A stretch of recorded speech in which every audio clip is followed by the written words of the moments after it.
Hai guys, welcome to my another YouTube video. Nama gue Gita dan hari ini kita mau membahas kisah viral tentang kematian seorang pramugari cantik yang berasal dari Filipina. Mau tahu gimana cerita lengkapnya? Check this out! Sino kasama mo na? Syempre, yung mga friends ko rin na flight attendant. Oo. Sabi ko sino. So, yun, pinakita niya sa akin yung mga flight attendants. Christine Angelica De Cara adalah seorang pramugari cantik dari maskapai penerbangan Filipina Airlines dan dia masih berusia 23 tahun. Christine dan keluarganya berasal dari kota General Santos City. Christine adalah anak kedua dari 4 orang bersaudara. Dia ini telah menyelesaikan pendidikannya dengan mengambil jurusan komunikasi di University of Philippines Mindanao. Christine De Cara merupakan anak yang pintar dan berprestasi ya guys.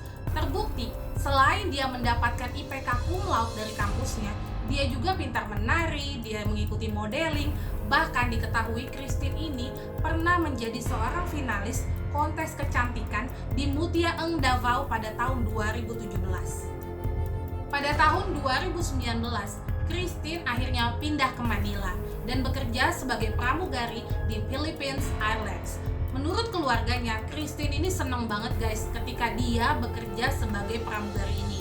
Karena salah satu cita-cita yang terbesar dari Christine adalah bisa membawa keluarganya untuk bisa berkeliling dunia. Ya guys, Christine De Cara ditemukan telah meninggal dunia di dalam sebuah bank mandi di sebuah hotel.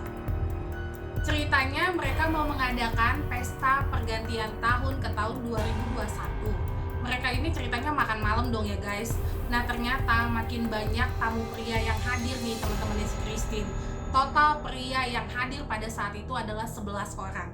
Dan dikategorikan oleh kepolisian adalah sebagai teman dari teman. Jadi timeline kejadiannya gini ya guys.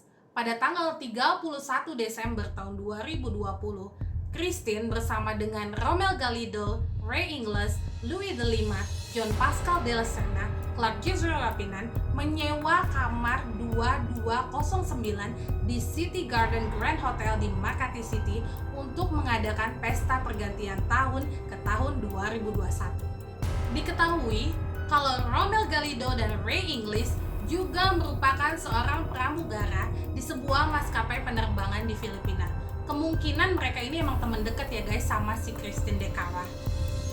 Masih pada tanggal 31 Desember tahun 2020 pada jam 11 pagi, De la Serna adalah orang yang pertama kali datang ke hotel untuk check-in guys.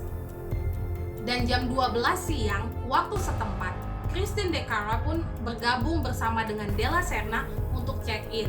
Sedangkan Galido, Ingles, Delima, dan Rapinan menyusul kemudian. Pada jam 10 malam waktu setempat, mereka ini udah mulai party guys, udah mulai kayak mabuk-mabukan dengan alkohol. Galido ingat pada waktu itu Christine De Cara hanya minum tequila, rum, dan coke. Lalu datang lagi guys beberapa tamu pria yang diundang oleh si Galido untuk ikut party bersama dengan Christine De Cara, yaitu Gregorio de Guzman, Mark Anthony Rosales, Valentin Rosales, Jemerin Cunanan, dan Edward Madrid. Maaf ya guys kalau gue salah-salah nyebut namanya. Party pun terus berlanjut guys sampai dengan tanggal 1 Januari tahun 2021 pada jam 1:45 pagi waktu setempat. Datang lagi guys seorang pria bernama John Paul Halili untuk bergabung bersama dengan mereka. Pada jam 6:23 pagi waktu setempat, menurut CCTV hotel, Christine De Cara terakhir kali terlihat masih hidup di dalam sebuah lorong di lantai 22 hotel tersebut. Dan jam 12:25 siang waktu setempat, pihak hotel menerima telepon yang mengatakan bahwa Christine De Cara ditemukan sudah membiru di dalam sebuah bathtub. Christine sempat dilarikan ke Makati Medical Center di mana dia dinyatakan meninggal ketika dia tiba di sana. Setelah selesai diperiksa oleh pihak forensik kepolisian, tubuh Christine De Cara akhirnya dikembalikan ke keluarga dan keluarga pun akhirnya mengubur Christine di Rizal Funeral Homes di Pasay City. Jadi, laporan awal dari kepolisian mengatakan bahwa Christine Dekara mengalami pecah pembuluh darah. Namun, polisi dari Makati juga mengatakan adanya kemungkinan lain guys. Setelah melihat adanya banyak memar itu di seluruh tubuh Christine dan ada juga luka di kaki Christine. Polisi menyimpulkan kemungkinan terbesar adalah adanya pemerkosaan, baik pemerkosaan sendiri maupun pemerkosaan secara berkelompok. Jadi, pada tanggal 4 Januari tahun 2021, seorang kepala polisi dari kota Makati yang bernama Harold Depostar sempat mengatakan kepada media bahwa ditemukan adanya sperma di alat kelamin dari Christine Dekara. Tapi lucunya ya guys, polisi memberikan statement ini tanpa adanya laporan dari forensik atau laporan autopsi. Saat ini, polisi masih terus menyelidiki kasus pemerkosaan dan pembunuhan terhadap Christine Dekara. Polisi masih mengidentifikasi 11 orang pria yang bersama dengan dia pada malam nahas itu. Dan 3 orang dari 11 orang saat ini sudah ditahan oleh kepolisian. Ada beberapa fakta yang menarik guys mengenai kasus ini.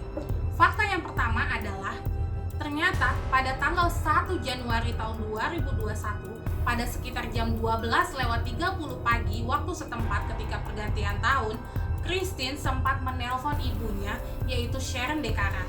Christine sempat memberitahukan bahwa dia sedang party di hotel bersama dengan teman-temannya. Fakta yang kedua adalah berdasarkan CCTV dari hotel, Christine sempat terlihat berciuman dengan seorang pria bertopi yang diketahui bernama Valentin Rosales.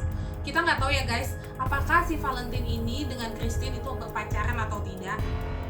Menurut kesaksian dari salah seorang teman pria Christine Dekara yang bernama Clark Rapinan, Christine ini terus muntah guys sekitar jam 7.30 pagi waktu setempat. Rapinan sempat menyuruh Christine untuk tidur di ranjang mereka, namun akhirnya ditolak sama Christine karena Christine ini nggak mau muntah atau buang air di ranjang. Maka dari itu si Rapinan mengizinkan Christine untuk istirahat di dalam bak mandi. Fakta unik yang keempat adalah Gregorio de Guzman diketahui sebagai anak dari salah seorang penyanyi terkenal Filipina yang bernama Claire de la Fuente. Fakta unik yang terakhir adalah konon katanya salah satu pria yang ada di sana itu sempat dicurhatin gitu guys sama si Christine Dekara. Christine merasa ada orang yang membubuhi minumannya dengan sesuatu sehingga membuat dia itu nggak enak badan gitu, merasa dia nggak enak badan. Selain ada beberapa fakta unik, ada juga beberapa kejanggalan yang aneh ya guys menurut gue dalam kasus ini. Kejanggalan yang pertama adalah banyaknya luka dan memar di tubuh Christine Dekara yang agak aneh. Apakah dia itu sempat disiksa atau dipukulin pada malam itu? Dan kalau misalnya benar kata laporan autopsi yang bilang pembuluh darahnya dia itu pecah gitu kan, nah pasti ada pemicunya dong. Nah itu yang masih janggal guys, apa sih pemicunya? Dan kejanggalan yang kedua adalah pada jam 10 pagi waktu setempat, Romel Galido sempat datang nih guys melihat si Christine Dekara di bathtub mereka. Terus katanya dia itu mengambil selimut untuk menghangatkan tubuh si Christine supaya nggak kedinginan. Dan jam 12 siang, Galido ini datang lagi melihat Christine. Dan ternyata dia melihat si Christine mukanya itu udah pucat, bibirnya itu udah membiru. Dan maksud gue adalah, misalnya ada orang gitu guys tidur di kamar mandi teman-teman semua gitu ya. Apa kalian nggak kepo gitu ya? Kenapa sih orang itu lebih milih tidur di kamar mandi terus sampai dengan jam 10 pagi gitu nggak bangun-bangun? Kalian nggak bertanya-tanya apa gitu? Kejanggalan yang ketiga adalah ketika ada 3 orang dari 11 orang pria ini yang ditangkap, beberapa dari mereka mengaku sebagai gay atau penyuka sesama jenis yang tidak mungkin banget untuk memperkosa si Christine Dekara. Bisa jadi nih ya guys, itu adalah salah satu alibi yang sangat baik supaya kepolisian Filipina dan masyarakat itu gak menuduh mereka. Kejanggalan selanjutnya adalah kenapa kepolisian Filipina cuma berhasil menangkap 3 orang saja. Kemanakah 8 orang lainnya? Semisterius itukah mereka langsung menghilang? Atau mereka ini adalah pria-pria yang memiliki koneksi yang hebat di Filipina?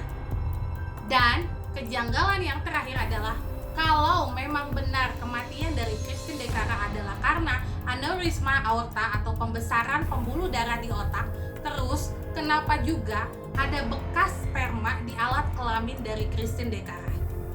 Menurut kalian gimana guys? Apakah kalian itu setuju sama opini gue? Atau kalian punya opini sendiri? Cus komen di bawah ya. Kabar terbaru mengatakan bahwa ketiga pria yang sebelumnya sudah ditangkap akhirnya dibebaskan kembali guys. Karena memang dalam kasus ini semuanya masih abu-abu ya guys. Banyak sekali puzzle-puzzle yang belum bisa diurai oleh kepolisian dari Filipina.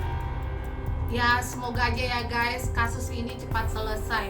Kalau memang Christine Becara ini meninggal karena pembunuhan, semoga aja pembunuhnya lekas tertangkap dan dihukum sesuai dengan hukum yang berlaku.